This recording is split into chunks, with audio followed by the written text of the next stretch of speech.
Hey guys, welcome to Cine 101. I'm Harry and today I'm going to be taking you through my top 10 trilogies. Movie trilogies. Movie trilogies. Go. Just to say guys, we haven't got a microphone today so the audio quality won't be as good as you usually expect it to be. Anyway, in there at number 10 is the Cornetto Trilogy. This is the trilogy of films consisting of Shaun of the Dead, Hot Fuzz and The World's End, and these sort of started in 2004 and the last one was out last year in 2013. They are written by Simon Pegg, Nick Frost and Edgar Wright and directed by Edgar Wright.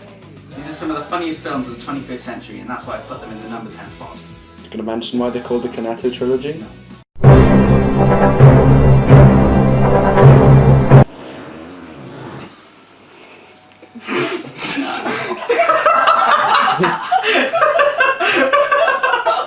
What's number 9, Harry? What's number 9?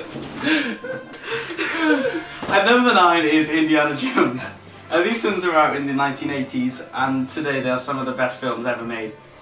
I'm not actually including The Kingdom of the Crystal Skull in because this, it's shit. This was out Because it's shit. It's shit, yeah. And because it was out several years after the other ones and I can't put it in the And Shia trilogy LaBeouf's if I do. in it, so... He's cool. Part of the story is probably stolen from something. Probably. Transformers. Yeah. But the first 3 are very good. So here's the argument. And Yeah. that's why they're in the top 10. Yes. You're not including them, right? Yes. Yeah.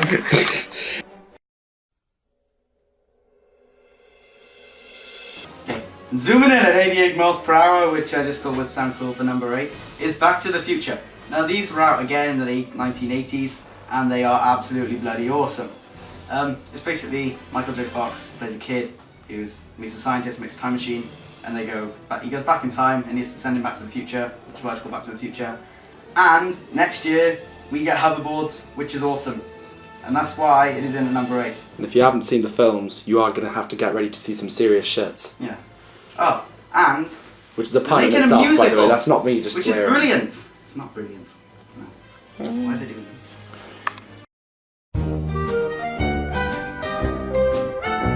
To infinity and beyond. And number 7 on this list is Toy Story. Toy Story basically was out. I can't believe it was out. I think it was like 1997. It was. It was released out. 99. I think that's Toy Story 2. Oh shit. Yeah, I can't do it. It's older than me. Toy Story is older than me. So it was a long time ago, and even for then, the graphics in it are absolutely incredible. You think it was made like... Sound like IGN. Day, wouldn't they? I am IGN. Yeah, right. So they made the first 2 back then, and about almost over 10 years later, I was surprised to find out they were making a Toy Story 3. And I absolutely loved Toy Story 3. It was like so emotional. It really, really brilliantly finished off the Toy Story trilogy. And that's why it's at number 7.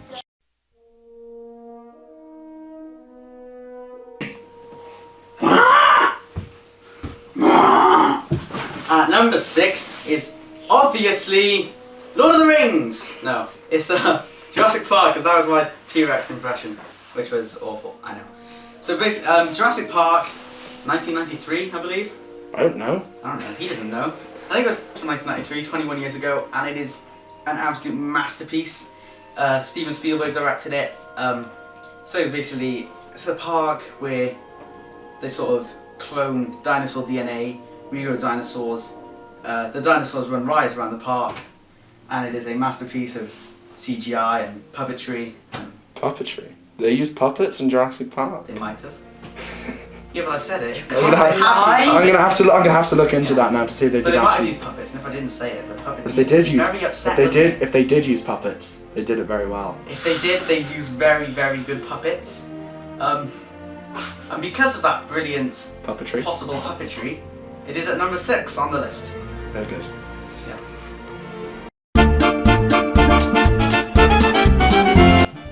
Number 5, Star Wars. The new ones. Is it? No. Oh right. Number 5 is the original trilogy of Star Wars. And I first saw these, I was doing about 5, probably maybe a bit younger. My dad was like, oh, you've got to watch these films. And I was like, oh, okay. And I watched them, and they were amazing. And then they brought the new ones out, and I liked them because I was only a kid when I saw them. And they were awful. But anyway, the first ones is basically like the Galactic Empire has taken over the galaxy. And the Jedi's, there's only a small group of them, take it all back over. And I think people know what Star Wars is about. well, there might be people who don't know what Star Wars is about. If anyone heard like a sudden gasp, by the way, we're watching the England-France game and our friend Cameron's quite shocked as to whether that was a try or not. Anyway. Because of this game, Star Wars is at number 5. It is indeed. Yes.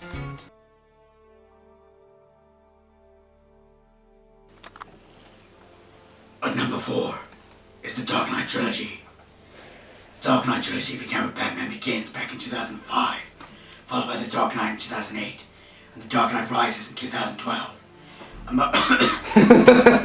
gonna stop doing that now. So yeah, my favourite film in the trilogy is The favourite film in the trilogy is The Dark Knight, and I actually put that as number 1 films on my top 10 superhero films, which you should check out. Sure. That's not advertising my videos at all.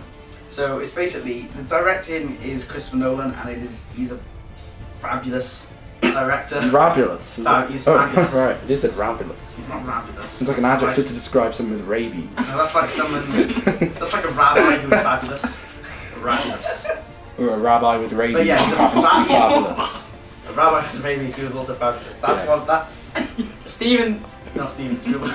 Christopher Nolan is rabulous at directing, and the story is absolutely fantastic. And Bane in the last one is completely different to the comics and everything, but it's just so much better. And Tom Hardy is perfect for the role, and I love the Joker in it. So yeah.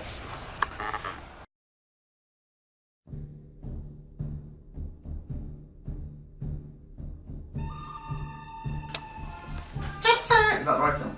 I don't know, just don't bother singing the theme tune, it sounds crap. In at number 3 is the Spaghetti Western Trilogy, which is Clint Eastwood.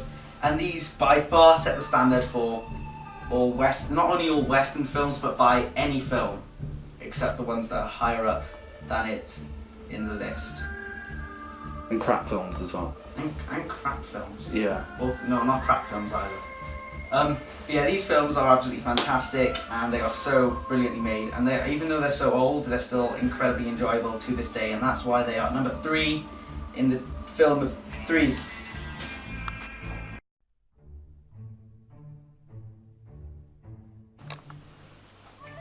One ring to rule them all, one ring to find them, one ring to bring them all, and in the darkness bind them. Probably got that wrong. I probably got it wrong. Yeah. It's really awkward, and everyone's gonna be like, "You got it wrong." I think Dave Ducker will strike again. Dave Ducker. Yeah. The return. Anyway. So Lord of the Rings. I think I must have saw these. I must have saw these films. Well, I saw Return of the King in the cinema. You saw them in the cinema, and I hate it for them. And I saw The Hobbit in the cinema. I saw them both actually. They're awesome.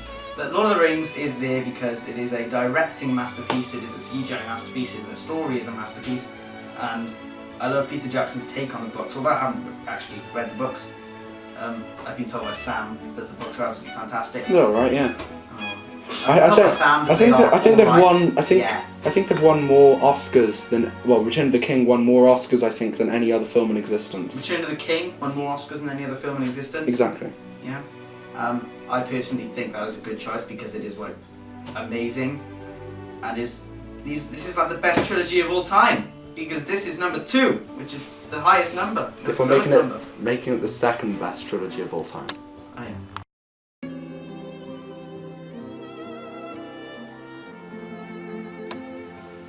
He doesn't like Harry. Right. Again. This is my cat. At number 1, okay, so Jack Ross, you can go. It's okay. Be free. Be free. Okay, stay here. At number 1 is the Godfather trilogy, and these are not only like the greatest. This is not only the greatest trilogy of all times, but they are individually. Well, the first 2 are 2 of the greatest films I have ever seen. Unfortunately, the third one isn't quite as good as the first 2, but since it's part of such an amazing trilogy, it does deserve its honour, and that is why the Godfather, the amazing film that it is, gets its spot at number 1 on my list. That was like the first. Go. The dog wouldn't go. But anyway, thanks for watching, guys. I hope you do agree with the list. Obviously you won't. If you disagree, let me know in the comments. Try not to swear because the dog doesn't like swearing. Hopefully Dave Ducker won't join in the comments this time. Dave, you can comment. Just be like, Don't try and sound all sophisticated and We then want use constructive criticism, not just criticism. That's and, mean. and like you tried to sound really sophisticated, but then you put lol at the end of his But lol. comment. Yeah. Come on, Dave. You're better than this, Dave. So anyway, give us a like, a subscribe, a comment, and thanks. Wait a minute. You need to get down. Oh no.